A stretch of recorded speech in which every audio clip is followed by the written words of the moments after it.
This is really weird. Who's this guy not wearing a hat on my YouTube screen? This video was recorded in a parallel universe. In this parallel universe, Turtle from Outlier Fantasy does not wear a hat. And today in this parallel universe, we are going to be talking about players we must be starting in Week 10.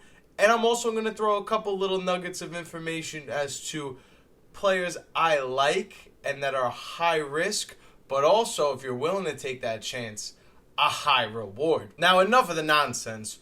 Roll the intro.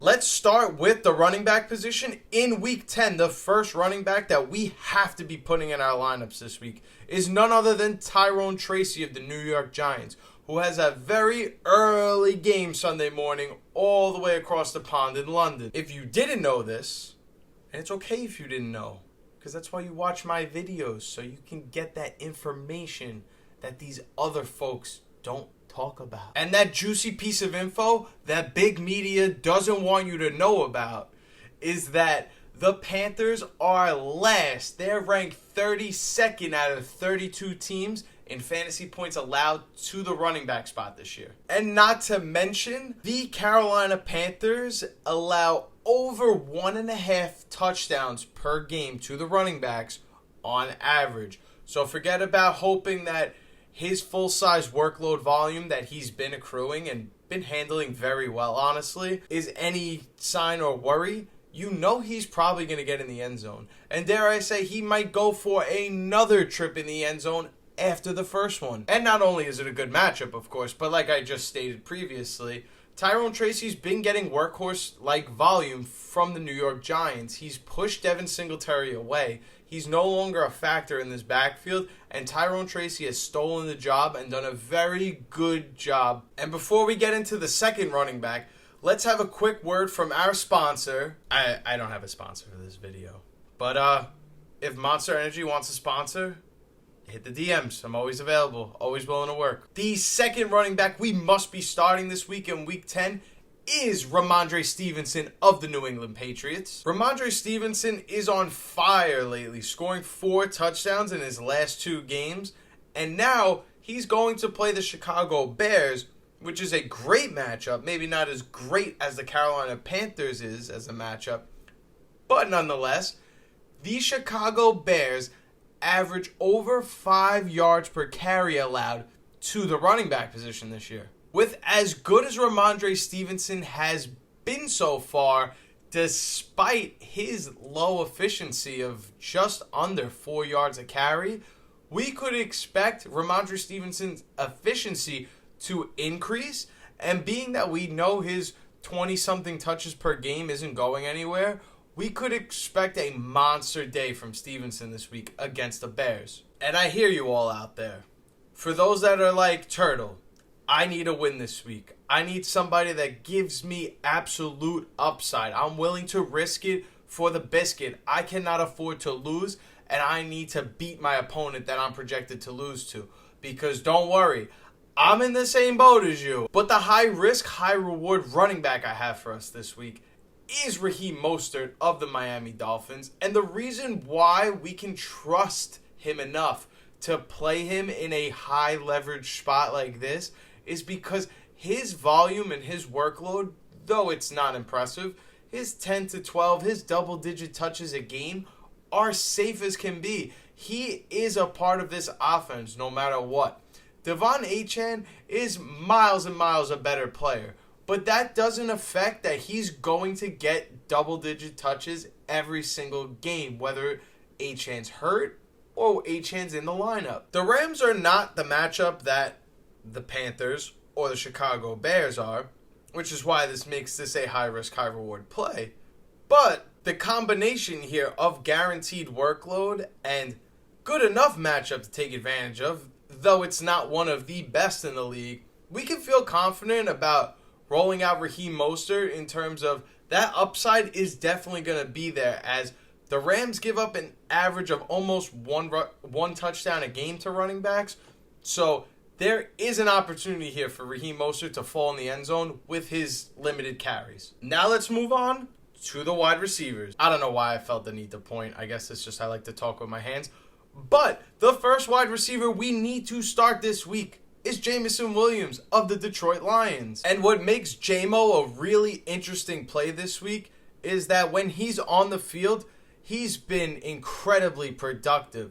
He has 75 receiving yards in 4 of the 6 games he's played this season and is going to get a really good matchup against the Houston Texans. JMO has proven to be a big part of this offense and has shown us throughout his career all he really needs to do is catch one pass for it to be worth it. A 30-yard touchdown that makes Jameson Williams all that worth playing. The next wide receiver we must put in our starting lineups this week is Jordan Addison of the Minnesota Vikings. And for all the Jordan Addison owners out there who are completely frustrated with his volatility in terms of being phenomenal one week and putting up a stinker the next, this finally feels like the turning point of the season for Jordan Addison, where he's finally going to start producing like we expected him to. And what better way to turn it around after having a quality game last week against the Colts and now going up against the Jacksonville Jaguars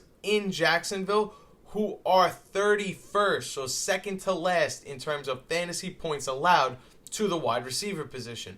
Not to mention, Sam Darnold has played pretty great lately, and we'll get to that later. Yes, I might have just dropped a spoiler alert. But regardless, Jordan Addison must be played this week in Week 10. And now, for my high risk, we're risking it for the biscuit. Our backs are against the wall, and we need a win this week. I know one of you are out there, and you have this player on your roster. You gotta play Xavier Legette if you need a win this week. Let's take out the aspect of if this is a good or bad matchup for him. Spoiler alert, this is a good matchup for him. In the 4 games that Xavier Legette has played at least 60% of snaps this season for the Panthers, he scored a touchdown in all 4 of those games. And for those that are unaware of Xavier Legette's game and where he was ranked in terms of the other wide receivers in his draft class, he was definitely one of those on the outside looking in, rivaling what Brian Thomas Jr.'s potential could be. This felt like maybe this was a player that needed a year or so to develop, but I've watched those 4 games where he's been the starter and played a lot of snaps for the Panthers. There is no developing this guy. He's already got the tools to succeed in this league. So we know Xavier Legette is a good player. When he plays enough, he's going to score a touchdown, most likely. And this is a good matchup. But to top it all off, game script is going to be in the favor of Xavier Legette this game. The Panthers love to run the ball. Obviously, this would be a great matchup for Chuba Hubbard.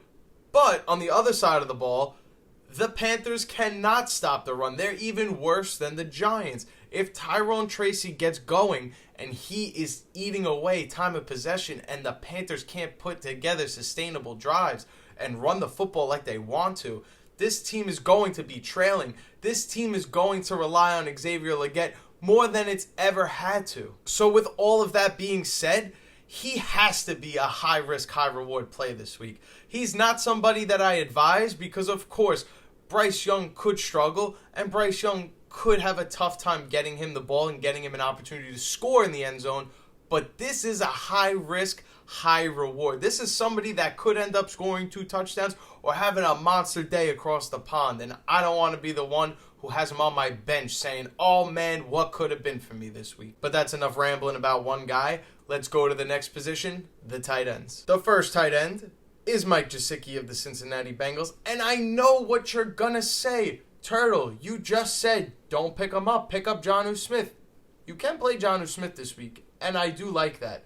But with T. Higgins being ruled out already for Thursday night, there's going to be an uptick in opportunity for somebody like Mike Gesicki. So why can't they both be good starts this week? Long term, I would much rather prefer Jonnu Smith because I don't know what exactly I'm getting out of Mike Gesicki. We've seen him be really good. We've seen him be really lackluster. So with that, I'm going to trust that over the course of the rest of the season, I would rather have Jonnu Smith. But just for Week 10 alone, I would feel really good about playing Mike Gesicki if you had him. And obviously, if you have Brock Bowers or Travis Kelce, this isn't even a thought. You're not going to play Mike Gesicki. But for those that don't have a premium tight end, you should be playing Mike Gesicki this week against the Ravens. All season long, the Ravens have struggled to stop any passing offense. And with a really, really high-end quarterback like Joe Burrow, this should be a great day for Cincinnati Bengals pass catchers. And ironically enough, the next tight end we should be playing,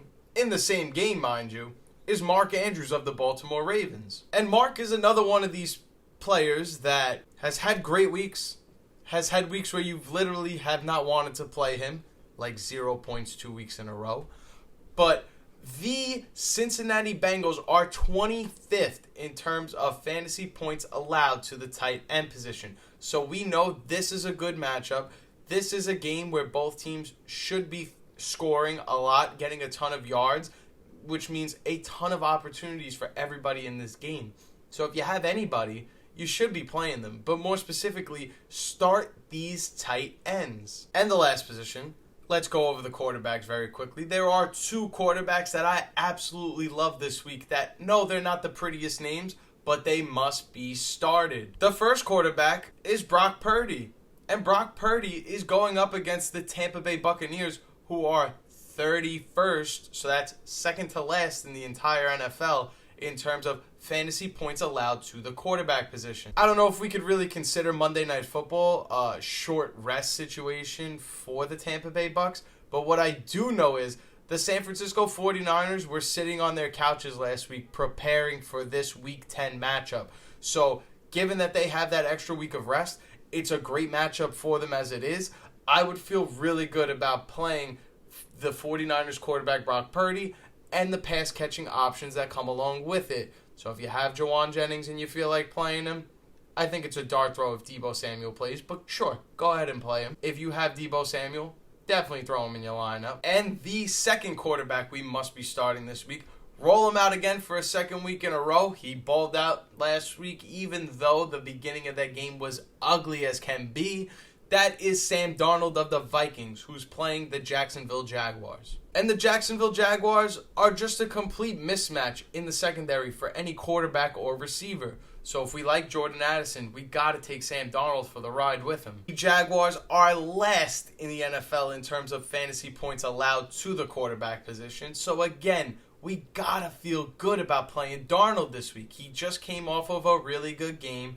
It was a matchup he could take advantage of. And throughout the season, we've seen Sam Darnold can take advantage of these good matchups. I would be rolling out either one of these two guys despite them not being the prettiest names, and I would be very confident about playing a Brock Purdy or Sam Darnold this week.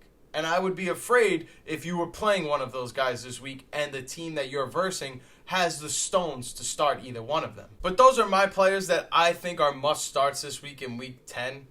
I felt like maybe this was a type of video that I wanted to try out versus going over every single game of the week and saying, I like this guy, I don't like that guy. It's a little long. I know it's hard to stay focused and watch such a long video, but I just love giving out the information. So if you liked this kind of style of video, where I just hit over a couple key guys here and there, make sure you leave a like so I know keep making videos just like this one. And if I missed any big name that you think is must start this week, let me know in the comments below and we could have a discussion about it. But as always, thank you each and every one of you for watching this video and supporting the channel. I really do appreciate it. It means the absolute world to me. And if you're new here, make sure you subscribe down below.